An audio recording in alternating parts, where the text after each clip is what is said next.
Welcome back to the channel, everybody. From Everett, Washington today already.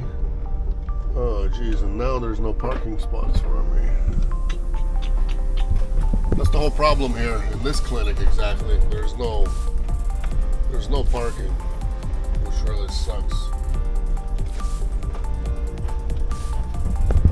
They're doing their deliveries or pickups or whatever they're doing, and then I gotta grab my stuff somehow, and there's just no parking out here, so I don't even know how we're gonna do this.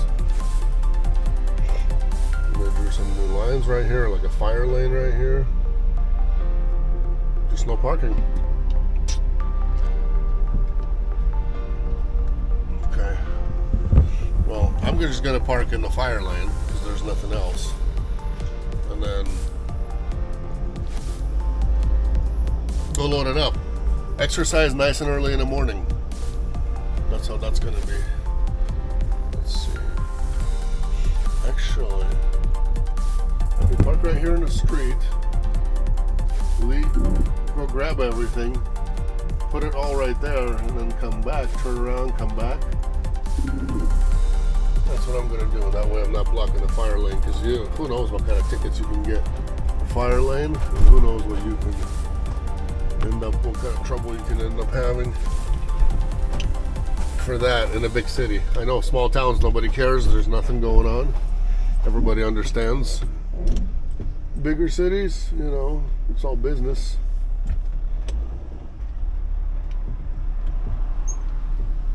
Okay,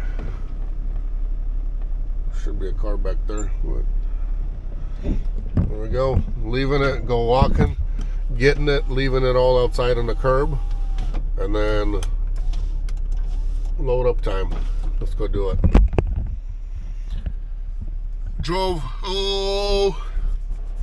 I left sometime after 8. I don't know exactly. I was planning to leave earlier, but left sometime after 8. Got here sometime after 1. Slept a bit. Now load up time. The life of the expediter.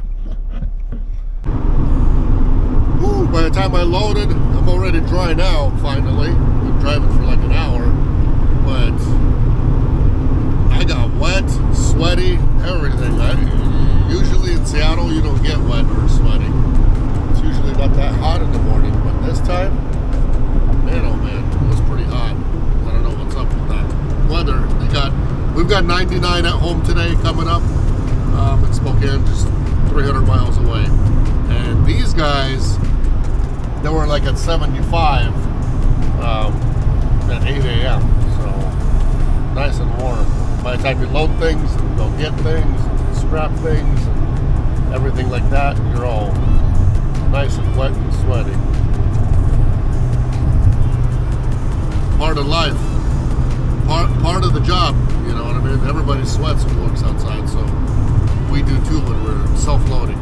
And some of you guys ask questions that are like, you know, does the driver touch the freight?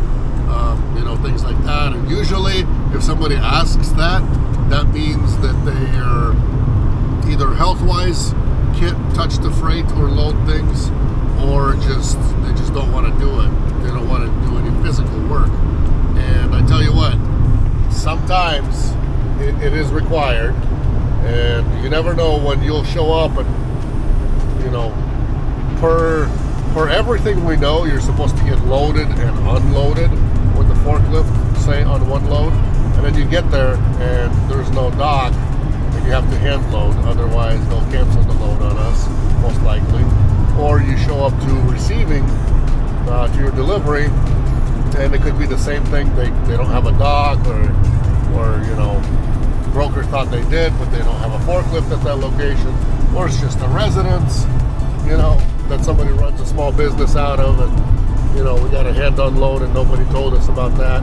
Or it could be this kind of a load like this that, you know, that pays decent, but if you can't do hand load, hand unload, then you're screwed, because then, you know, nobody can give you that load, and you're just going to be standing there waiting for dispatch to get you something else.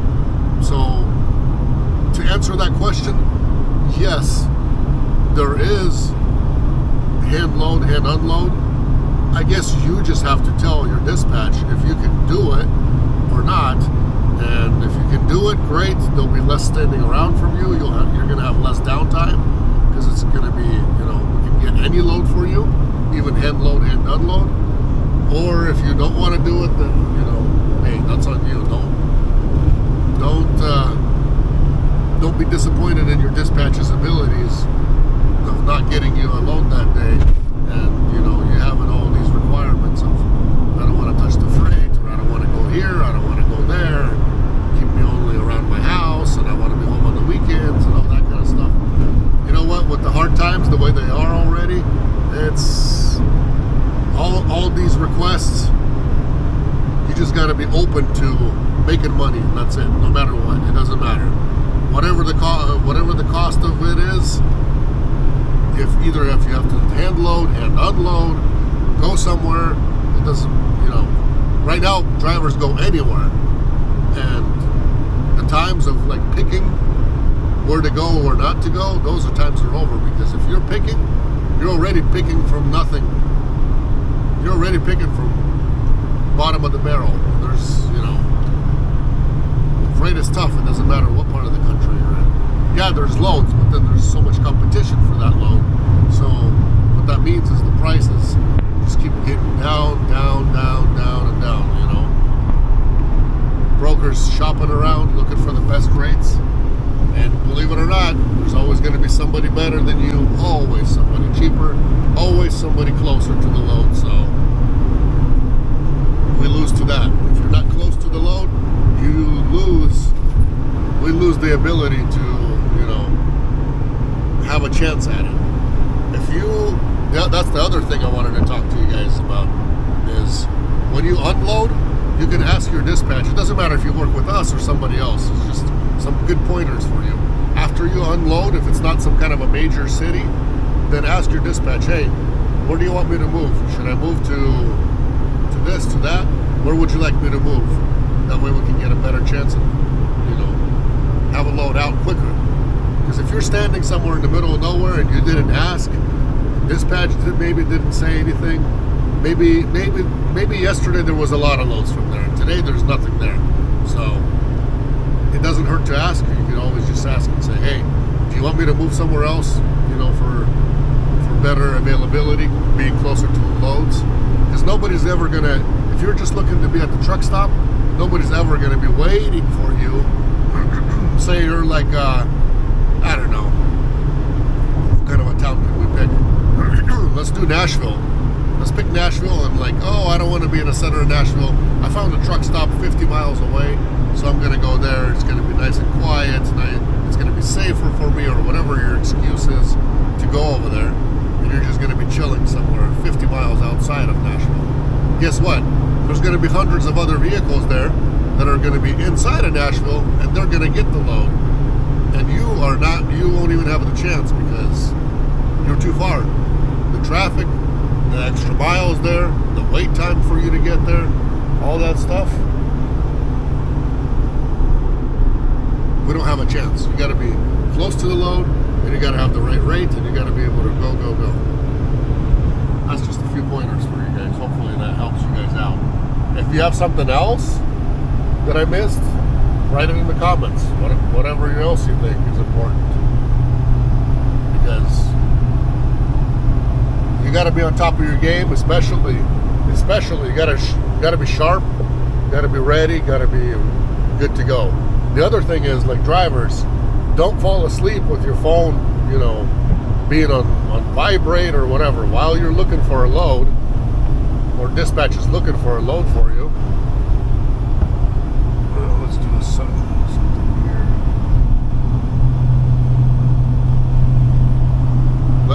While your dispatch is looking for a load for you and you're resting, don't put your phone on vibrate so people can't reach you, or don't run out of battery so that way your dispatch gets you a load and has to cancel it for you. Had that happen recently, and it's like, how do you wait for a load with your phone being on vibrate? How do you expect that? You know what I mean? Even if you're just laying around in your van, not really even sleeping, but you can't hear your phone, can't hear it vibrate. Nobody's going to be able to get you that load. And if we do, and you're not responding, and we can't get you going in 5-10 minutes, we have to tell broker, hey, my driver's unreachable. I'm so sorry, but he's not responding, and they have to cancel with their customer, have to look for another vehicle. They get pissed off on us. We go on the do not load list. That way they're not giving us freight anymore. So too many variables right now to where things are already tight, and people's basically when things are tight and tough to get the loads, and brokers are hard. It's hard for brokers to get freight. It's hard for us to win freight from brokers. Everything's like tight and wound up. Everybody's mad at just a very stupid little thing.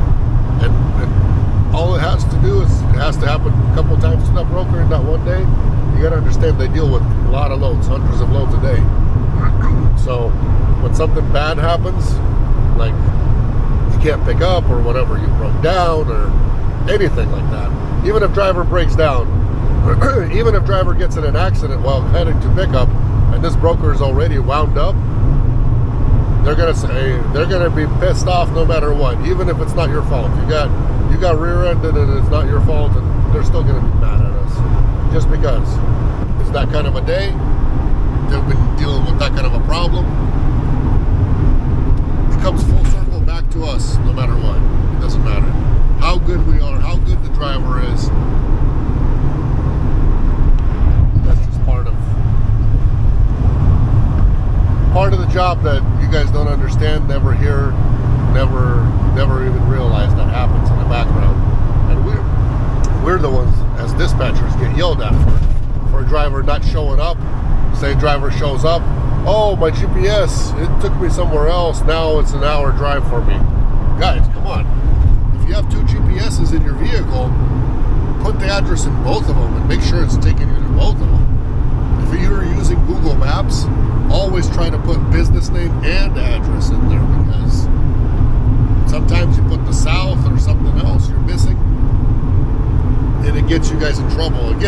You don't think it gets you in trouble because you're like, oh, well, it's just the GPS, I don't know, it just brought me to the wrong place. It can't really bring you to the wrong place. It's somehow you messed up, somehow you left something out, or somehow you maybe didn't put the business name in there as well. Don't just put an address in there. Always do business name and address, and then see what dispatch gave you, and if there's a discrepancy, always ask. Don't just assume that, oh, it's okay, I'll just go here, that looks like maybe that's it. A lot of times it could be something simple, it could be true. A lot of times it's just the wrong address or a typo on broker's end or their customer's end, and we end up with a typo, and driver just goes to the typo. So always, if you're using Google Maps or whatever maps you're using, I know regular vehicle navigation doesn't do that, but always check together with Google Maps and see. If Google Maps takes you to the business name, that's the same exact address, then you're okay. If there's something else, if something pops up, let your dispatch know right away. And don't do that when you're like 1,500, if you have a 1,500 mile run and you're driving for 2 days to get there, and then all of a sudden you're supposed to be there in 5 minutes, and then you go, oh, wait a minute, something's wrong with my address now. Come on, friend, you had 2 days to get there, 2 days to figure it out, 2 days to check where you're going, and all of a sudden now, what did you just punch in? The name of the town and the zip code, and that's it? You think everything's okay? Always check. That's driver's fault if he doesn't check. And he drives for 2 days to get to his destination, and all of a sudden he figures it out 5 minutes before he's there that something's wrong with that address. If something's wrong with that address, you let your dispatch know right away so you can get something resolved right away. Not when the load is due in a few minutes. Then we get yelled at that too for that, because they're like, well, what the heck were you doing? What was your driver doing? all this time. How come you guys never told us that something's not right? Something doesn't come up in your GPS or navigation, or something is wrong, or you know what I mean, anything like that. Or there's variances of this address. How come you didn't say anything in the beginning? We get yelled at a lot, just so you guys know.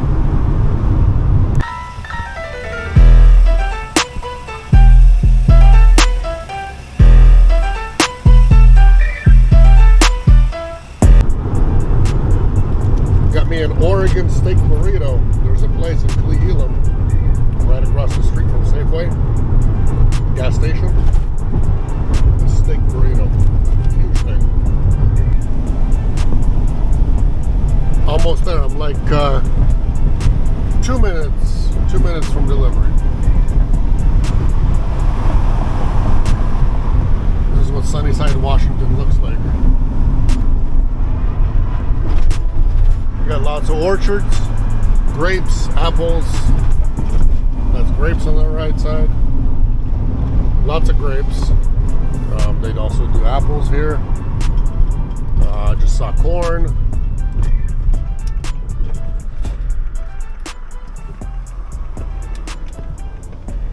See that? Wine country. What are you gonna do?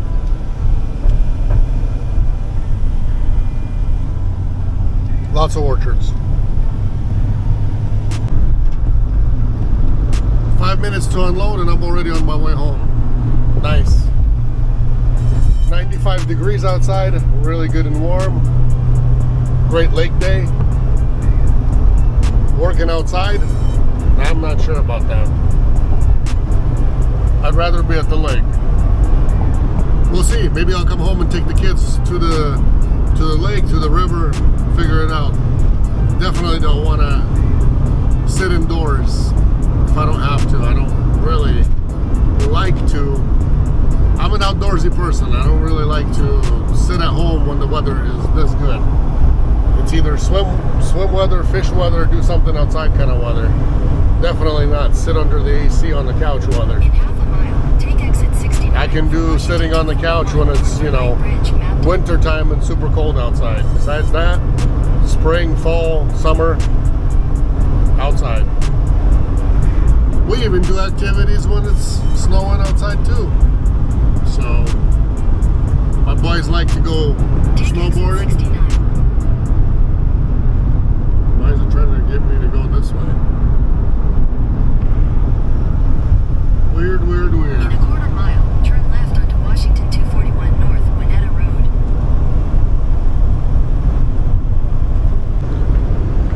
That's it for this load. I don't want to bore you guys too much with, you know, the simple things that we do that you guys have seen many times and so on and so forth. If you're new to the channel, guys, trying to get to 1 million subscribers this year, so we don't have a lot of time left. We just got to keep subscribing.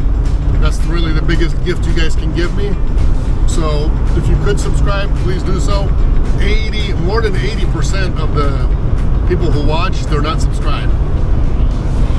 So if we could bump that up, get to 1 million by the end of the year, I'll be very grateful. God bless. See you next time.